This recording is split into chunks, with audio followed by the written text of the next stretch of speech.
సూర్యుడిని సూర్యోదయం సమయంలో పూజిస్తే ఎలాంటి ఫలితం కలుగుతుందో హిందూ మతంలో సూర్యదేవుడికి చాలా ప్రాధాన్యత ఉంది. ముఖ్యంగా సూర్య భగవానుడికి ఆర్ఘ్యం సమర్పించడం వల్ల అనేక ఫలితాలు కలుగుతాయని పండితులు చెబుతున్నారు. సూర్య భగవానుడికి అర్ఘ్యం సమర్పించడం ద్వారా జీవితంలోని అన్ని కష్టాల నుండి ఉపశమనం పొందుతారని మత విశ్వాసాలు చెబుతున్నాయి. ఒక వ్యక్తి జాతకంలో సూర్యుడు బలహీనంగా ఉన్నట్లయితే కేవలం నీటిని అందించడం ద్వారా సూర్యుడిని ప్రసన్నం చేసుకోవచ్చట. అయితే సూర్య భగవానుడికి నీటిని సమర్పించే వాస్తవ నియమాల గురించి తెలుసుకోవడం చాలా ముఖ్యం అని చెబుతున్నారు. సూర్య భగవానుడికి నీటిని సమర్పించేటప్పుడు కొన్ని విషయాలను గుర్తుంచుకోవాలట. నియమాలు పాటించడమే కాకుండా సూర్య భగవానుడికి నీటిని సమర్పిస్తే లక్ష్మీదేవి అనుగ్రహం కూడా లభిస్తుందని చెబుతున్నారు. బ్రహ్మ ముహూర్తంలో నిద్రలేచి స్నానం చేసిన తర్వాత మాత్రమే సూర్య భగవానుడికి నీరు సమర్పించాలని చెబుతున్నారు. సూర్య భగవానునికి రోజూ నీళ్లు సమర్పిస్తే డబ్బుకు ఇబ్బంది ఉండదట. వీలైతే ఉదయించే సూర్యునికి నీరు అందించాలని చెబుతున్నారు. ఉదయపు సూర్య కిరణాలు శరీరంపై పడడం వల్ల శరీర నొప్పి నుంచి ఉపశమనం లభిస్తుందట.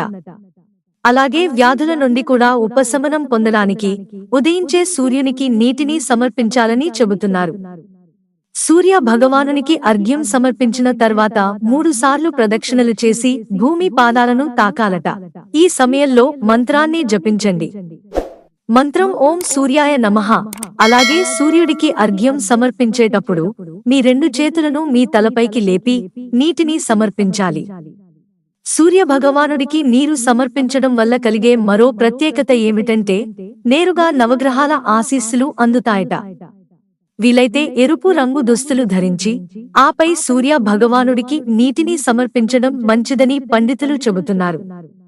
దీని తరువాత దేవతను ధూపం మొదలైన వాటితో పూజిస్తారు. అర్ఘ్యం నైవేద్యంగా పెట్టేటప్పుడు నీళ్లలో ఎర్రని పువ్వులు కలుపుకుంటే చాలా మంచిదట.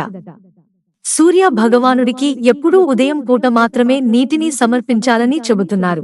మీరు సూర్యుడిని చూడలేకపోతే అతని పేరు తలచుకుంటూ మీరు నిలబడి ఉన్న చోట నీరు సమర్పించాలట.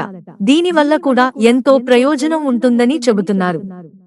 ఈ సమయంలో ఓం ఆదిత్య నమః అనే మంత్రాన్ని జపించాలట.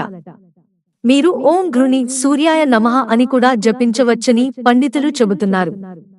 సూర్య భగవానుడికి నీటిని సమర్పించేటప్పుడు మీ ముఖాన్ని తూర్పు వైపు ఉంచాలి. సూర్యుడు తూర్పు వైపు ప్రకాశించకపోతే ఇతర దిశకు ముఖం చేసి ఆపై నీటిని సమర్పించాలని చెబుతున్నారు. మిత్రులారా, ఛానల్ సబ్స్క్రైబ్ చేసుకోవడం మర్చిపోకండి. ధన్యవాదాలు.